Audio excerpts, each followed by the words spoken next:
Lipun channel bu miyeng tabiriba khwai tarabu channel asigi maikeidagi taramna okseri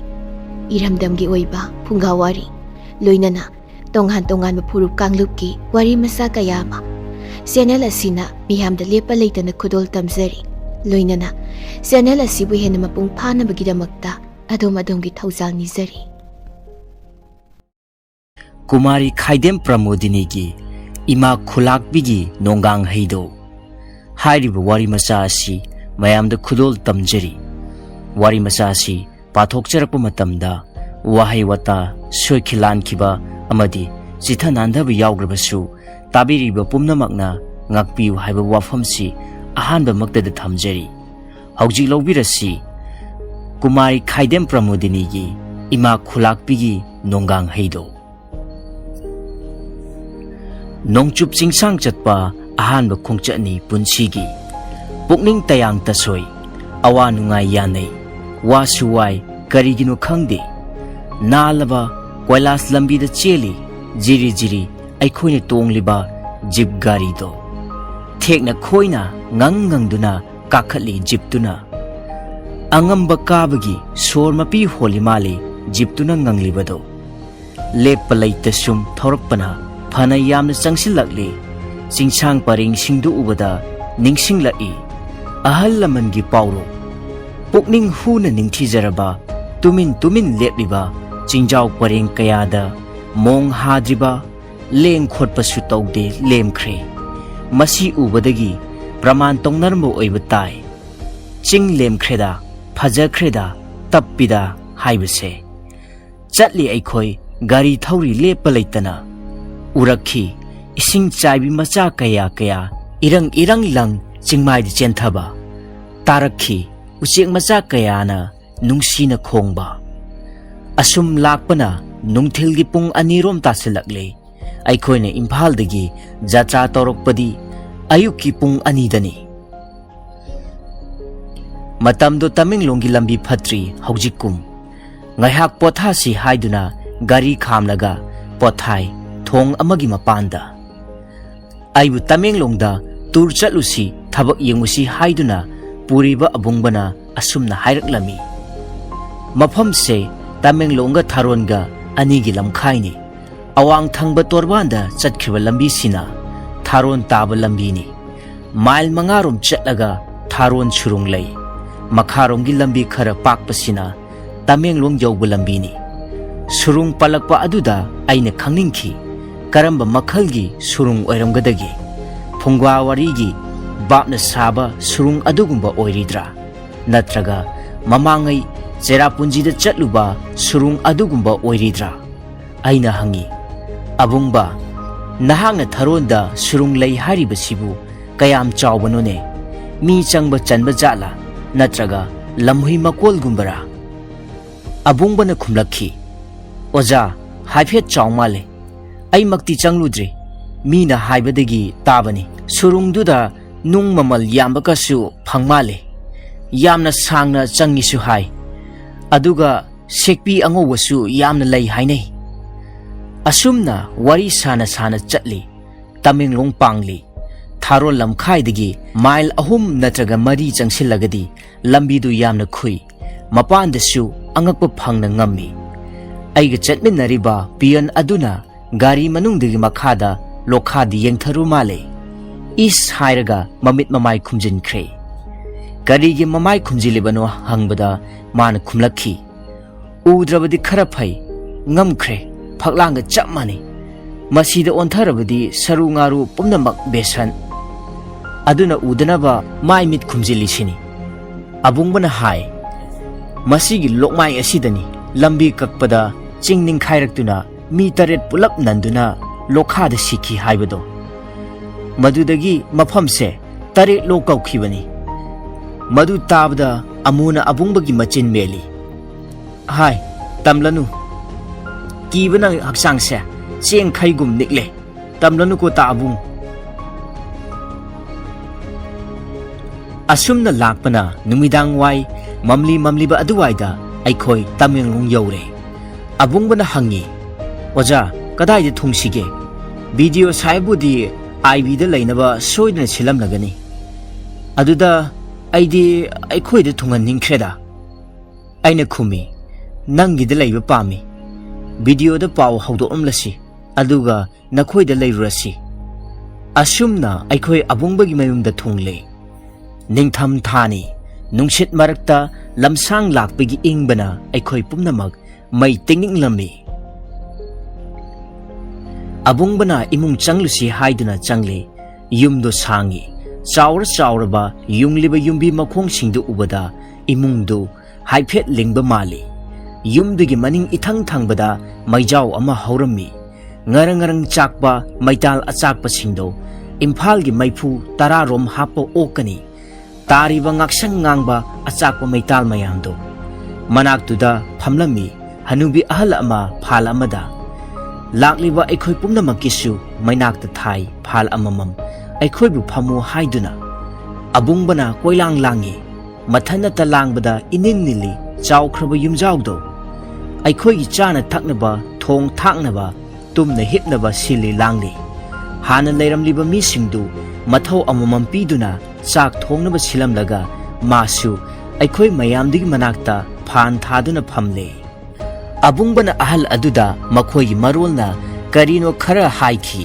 ꯑꯍꯜ ꯑꯗꯨꯅꯁꯨ ꯈꯨꯝꯂꯛꯈꯤ ꯃꯔꯣꯜ ꯈꯪꯗꯕꯅꯤꯅ ꯑꯩꯈꯣꯏ ꯇꯨꯃꯤꯟꯅ ꯌꯦꯡꯗꯨꯅ ꯂꯩ ꯃꯗꯨꯗꯒꯤ ꯑꯕꯨꯡꯕꯅ ꯍꯥꯏ ꯑꯣꯖꯥ ꯑꯩꯈꯣꯏꯒꯤ ꯑꯕꯣꯛꯅ ꯑꯣꯖꯥꯕꯨ मागी मनाक्ता फमु हारिबने ऐसु हगोत्तुना फानदु पाइरगा अहलदुगी मनाक्ता चंगदुना फम्मी अहलदुना मचिंदा करी करीनो खंगदी मुरुम मुरुम सोली आइगी कोक्तासु नानबी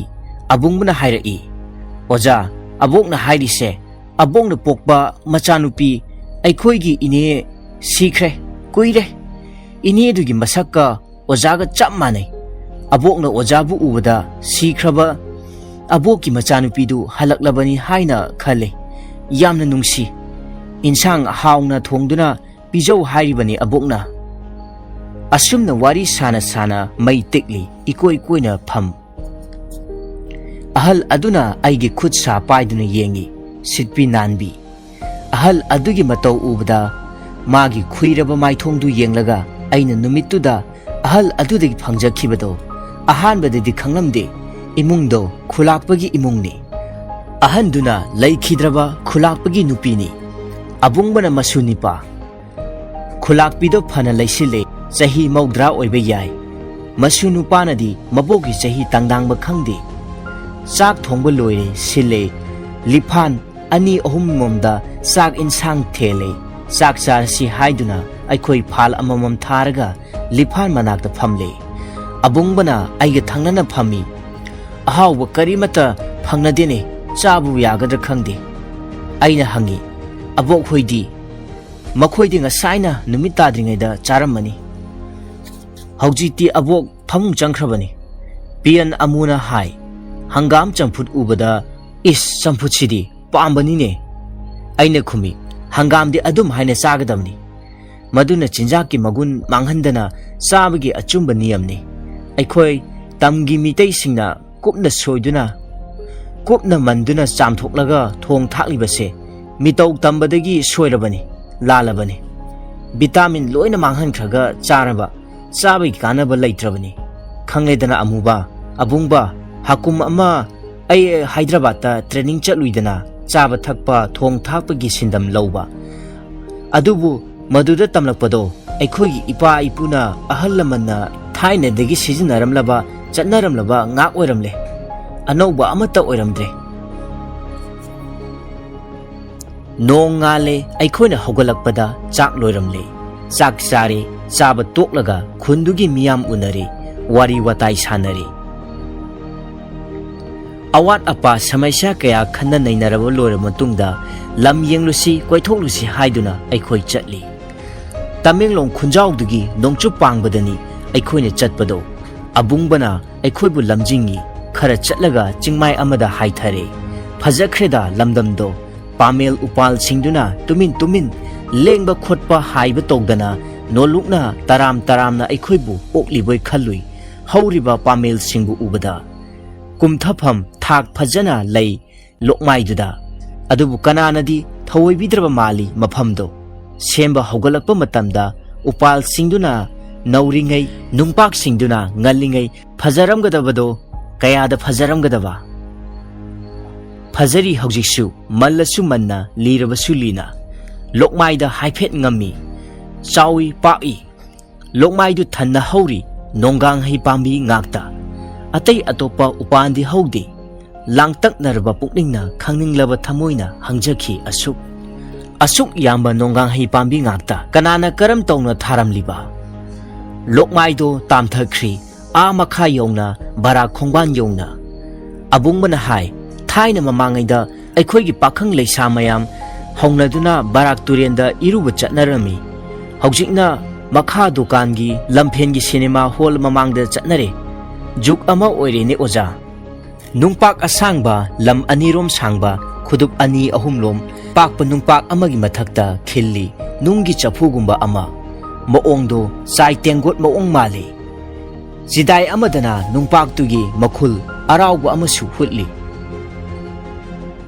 mado barakta iruba chatkadoriba pakhang leisa mayamgi singhi luphamni hai aduga iruba loiduna kakhalaklaga pothaphamni haiduna sang manakraba nungpak pareng koina thari mayaidudi hangi sumang mukpakna matai oiramna nonggang-hei pambi achauba amagi makhongda nungpak amasu thari singhasan mana maduna kayadi phajakre bichar tawpham meeting tawphamga mali maphamdo sabapati gi phamhamga sumali Vishwakavi Rabindranath ki Vishwabarti Santiniketan na phajaba henbagi wafam leite mayai thanglibaduna harau kumhai tawpham jagoi saphamni hai aduga bara khongnungda kumduna irujarubadagi kakhalaklaga awaba pothaphamni su hai nonggang-hei koldo onthokna phajakre mahoksadagi oiba phajabatana leitengba lamdamni mahoksagi mamom nonggang-hei kolne khunggangi nungaiba punsigi chingnunggi phajaba drisya kalaktaba ngamkhide mahoksagi asengba phajaba uba ahanbani punsisida aroibasu oiraba yai khalubada nungsa sormapi amadi honki abungbana hairai ngahyak potharingaiduda hai pantha oirabadi nonggang-hei pena chagadabani do oja matam natabnina chadredo asi hariga pambising aduda hangatna yengi oyeng yengi upal singduda ngahyak yenglaga haipal amada tap konduna takhatkhi adugi helai palamba hairol ahumkhak mana makhok loinana adugi maraktagi amadi kayagi matik phajai ngaksang ngangba mana ahum mari na yom abungbana hai oja haironi na masak thirabasu hauramlani yamna thumamni mahau yengune saungne haido aimakti chaningdabani yengnanaba yumda puningbani adubu abungbana chaw mahau yengu haimanbaduda anidi chathokle khwaidigi phajana ngangbi adumadi aigi bekta una asangba apakpa amana yomlaga hapchille ngaihak pothare adudagi aikhoi halakle aikhoigi thungpham yore Ema Khullakpido phamduna aikhoibu ngaiduna leirammi manakta plate angauba ama lei makhutta thang macha ama supai awathabi amunba mari mangasu ikoi koina manaktuda leiba ui aikhoi hek ubadagi Khullakpi imado awathabi khokpa hawi awathabi du khoklamdaida makhut anido hauriba maijaududa ona munna yai plate aduga thang aduga su maida makhut yaibagum yai adudagi awathabi amunbadu khoi kai khwaidigi chawba khwaidigi hen munba phajaba awathabi amadi sokte thammi aine khali Khullakpi imana phajaba sina khaklibasi karigino akhokpa awathabi singdo abungbana hai oja aikhoi abokna chathoktana chatpanina waramlani pijaning tawani aikhoi chingmi gidi athum ahau leijade sigumba sinatana asi hairibani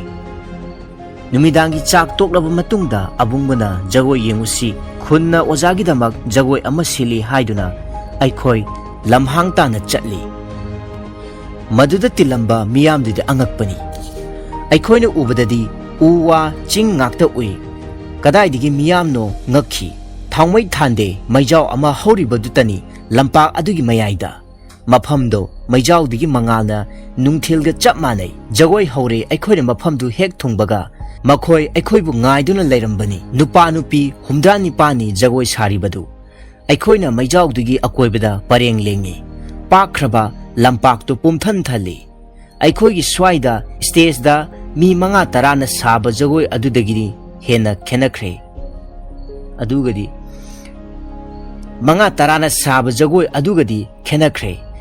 ꯐꯤꯖꯦꯠꯅ ꯂꯁꯤꯡ ꯑꯉꯥꯡꯕꯅ ꯁꯥꯕ ꯐꯤ ꯉꯥꯛꯇ ꯁꯦꯠꯂꯤ ꯖꯒꯣꯏꯗꯨ ꯀꯌꯥꯗꯤ ꯐꯖꯈ꯭ꯔꯦ ꯖꯨꯝ ꯖꯨꯝ ꯖꯝ ꯖꯝ ꯄꯨꯝꯊꯜ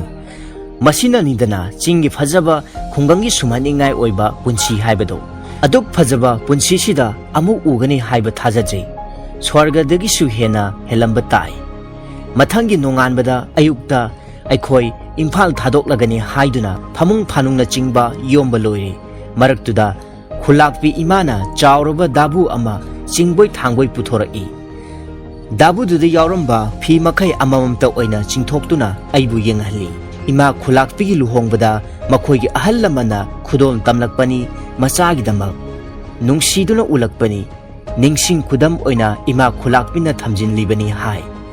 ꯂꯁꯤꯡ ꯑꯉꯥꯡꯕꯅ ꯁꯥꯕ ꯐꯤ ꯉꯥꯛꯇꯅꯤ ꯍꯧꯖꯤꯛꯇꯤ ꯂꯁꯤꯡ ꯑꯉꯥꯡꯕ ꯐꯪꯗꯗꯨꯅ ꯀꯅꯥꯃꯠꯇꯅ ꯑꯗꯨꯒꯨꯝꯕ ꯐꯤ ꯁꯥꯅꯗ꯭ꯔꯦꯁꯨ ꯍꯥꯏ ꯐꯤ ꯃꯌꯥꯝꯗꯨꯒꯤ ꯃꯔꯛꯇꯒꯤ ꯑꯃ ꯂꯧꯊꯣꯔꯛꯏ ꯁꯥꯕ ꯀꯌꯥ ꯀꯨꯏꯗ꯭ꯔꯤꯕ ꯐꯤꯗꯥ ꯃꯥꯜꯂꯤ ꯌꯥꯝꯅ ꯍꯜꯂꯤ